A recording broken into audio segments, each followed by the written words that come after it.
हरे कृष्णा कृष्णा कृष्णा हरे हरे,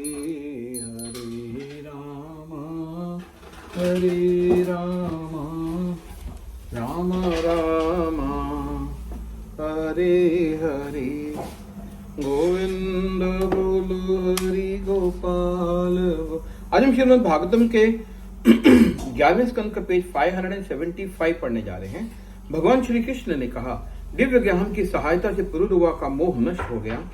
मुझे परम भगवान के रूप में जानकर अंततः उनका मन शांत हो गया। इस कथा को सुनकर बुद्धिमान व्यक्ति को चाहिए कि वे हर प्रकार के कुसंग का त्याग कर दे और उन साधु संतों का संग करे जिनका संग मन की सांसारिक आसक्तियों को काट देता है।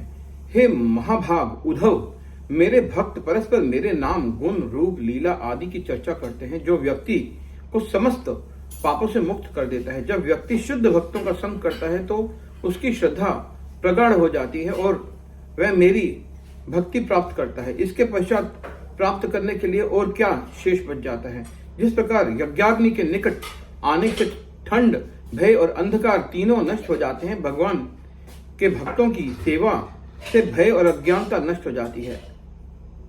ऐसे भक्त इस मजबूत नौका के समान हैं जो भवसागर में डूब रहे लोगों की रक्षा करने आते हैं। जिस प्रकार अन्न समस्त प्राणियों को पोषता है, उसी प्रकार मैं दुखी लोगों का एकमात्र आश्रय हूं और हर प्रकार से उनका पोषण करता हूं। जिस प्रकार इस संसार से मुक्त होने के इच्छुक लोगों के लिए धर्म ही एकमात्र धन है, उसी प्रकार मेरे भक्त उन लोगों के एकमात्र आश्रय हैं जो सांसारिक जीवन के अंधे कुएं में गिरने से डरते हैं। सूर्य केवल बाह्य अंधकार को ही दूर करता है और वे भी उगने बाद, परंतु मेरे भक्त तो व्यक्ति के हृदय में व्याप्त अज्ञानता के अंधकार को दूर कर देते हैं।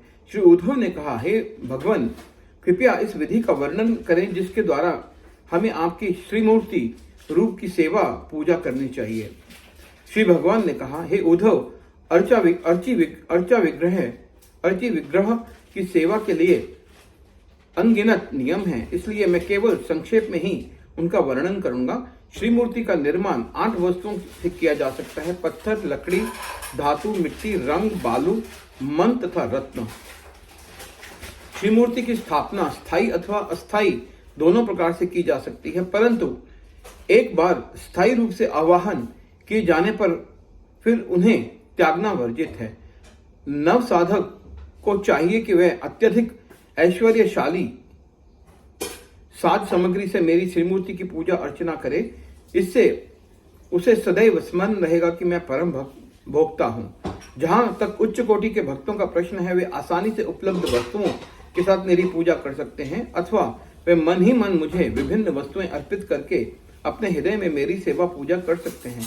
श्री मूर्तियों को स्नान करवाना तथा उन्हें वस्त्राभूषणों से सजाना उन्हें सर्वाधिक प्रियकर होता है, परंतु मेरा भक्त प्रेम एवं श्रद्धा पूर्वक जो कुछ अर्पित करता है, मैं उसे सस्नेह स्वीकार करता हूँ।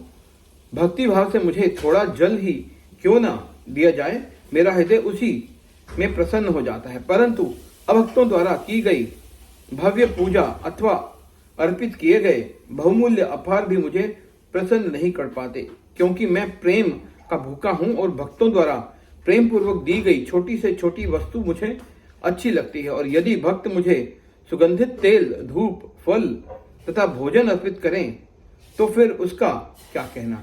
श्री मूर्ति की सेवा आरंभ करने से पहले भक्त को अपने दांत साफ करने, स्नान करना चाहिए। तब उसे पूर्व दिशा की ओर सिरों वाले कुश घास के आसन पर बैठना चाहिए।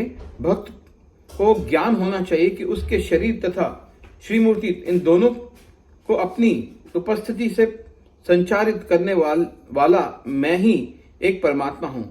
उसे चिंतन करना चाहिए कि अर्ची विग्रह की सेवा के माध्यम से वह परमात्मा का आह्वान कर रहा है, जिससे उसकी भेंट स्वीकार करने के लिए आए। हरे कृष्णा हरे कृष्णा।